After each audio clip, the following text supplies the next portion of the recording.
The Quran says, you are busy piling up, calculating, developing your careers, your money, your occupation, your wealth, until you visit the graves. Think about it.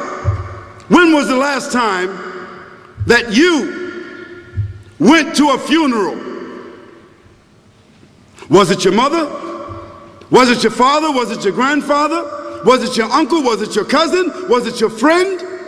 Was it your wife? Was it your husband? The last time that you visited the grave, when you went to a funeral and you saw that person whom you loved that was laughing, crying, live, boasting, wealthy, educated, denying, arrogant, whatever they were. What was the demeanor of the people when you walked in that funeral home? When that person was stretched out in their last suit? What was the demeanor? Were the people cracking jokes? Were they dancing? Were they clapping and singing songs? No. Silence. Melancholy. Trauma. Why? Because every person that walked in that room, seeing that person stretched out, the first thing they thought about was not the person. The first thing they thought about was that one day this will be me. So Allah said, Alhaakumut takathur. All of us, all of you are engaged in running your mouths, doing your business, multiplying, buying houses, cars, business, whatever you're doing. And when you're told about God, religion, life, morality, you're saying, look, I ain't got no time for that. I got no time for that. I don't want to hear that. I don't even believe in God. Matter of fact, I don't even know if I'm going to die, and if I do, maybe I'm coming back again. As a matter of fact, science is so sophisticated that I think really that they're on the verge of being able to solve the whole thing of death soon. We ain't got to die. If we got enough money, we don't even have to die. See how arrogant people can be until they visit the funeral house. And then after you go to the funeral house, if you got the guts, if you're able to do so, you go to the grave. And now this is another scenario. And you say to yourself, is that it? I mean, 50, 60 years, scraping, struggling, scheming, lying, stealing, fornicating, jumping up and down, begging, working, and this is the end of it? I mean, is this what's going to happen to me? Are they going to be dropping me into a hole in the ground? A hole in the ground, the same hole that a cat digs after it defecates. Just a little deeper.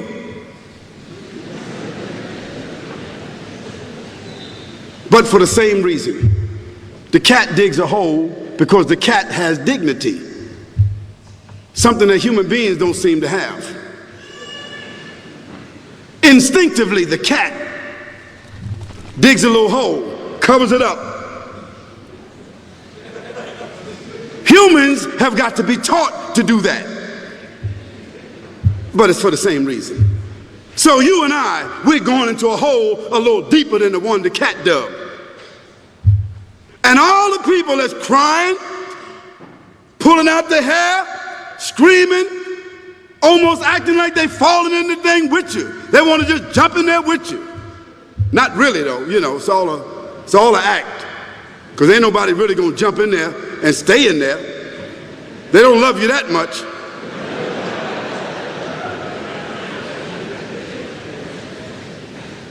And then after all the shoveling get done, and they fill it up, and the box, you can't even see the box no more, the coffin that cost $5,000.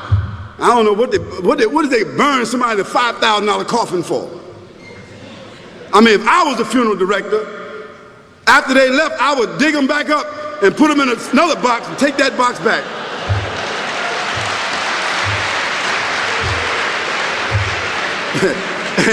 and honestly, I'm telling you, that's what they do. Yeah. So after all the money and all the drama, and they dig that hole and put you in there and cover you up, and everybody goes back to the place, go back to mama's house or daddy's house or whoever's house, and we cook some chicken or whatever it is, and we do a little dancing and drink some scotch and forget all about that person. And then we want the lawyer to come now and talk about, divvying up the spoils. So if that woman who died had a husband, somebody else is gonna marry him, you know that. And that man who died, that woman, in about 6 months or a year of grieving or whatever it is, she gonna come to understand that she needs somebody else to be with, so she gonna marry somebody. So that means if his suits are still in the closet and he can fit them, who gonna wear them? So it really means that after all this time, and the people walk away from that grave, it's over. What about that person in the grave? What's happening? Because you know and I know that death is almost like sleeping.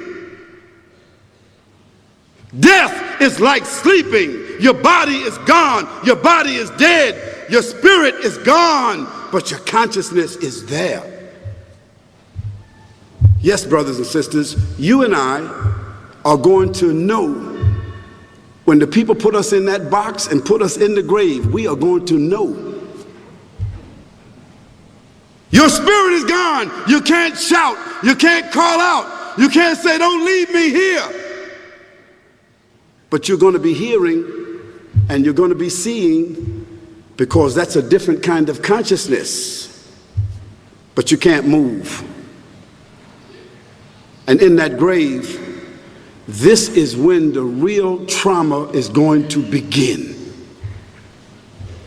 Because there's a reason for humans to go inside the grave. If the Creator wanted to, He could have caused us to live and then disappear into the atmosphere.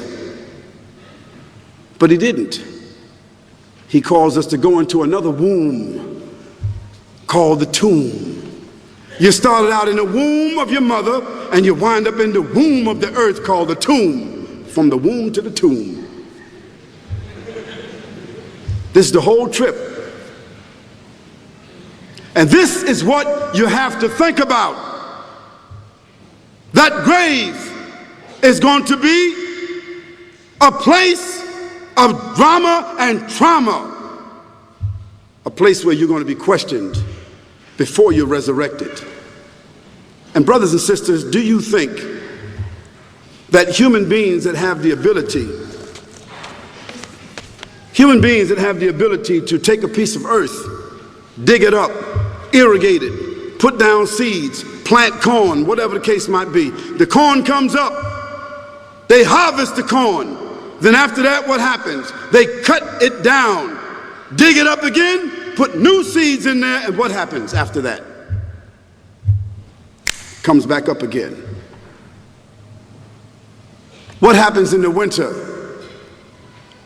All the leaves fall off the trees and the earth goes dead. And what happens in the springtime?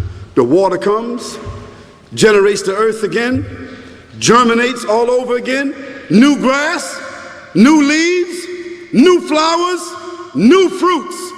So Allah says, and a sign for them is the dead earth. After that, we give it life. And then you eat the fruits from that. So Allah says, the one who gave you life in the beginning, is He not able to give you life all over again in order to judge you? Yes, certainly. You may want to deny it because you don't want to be judged.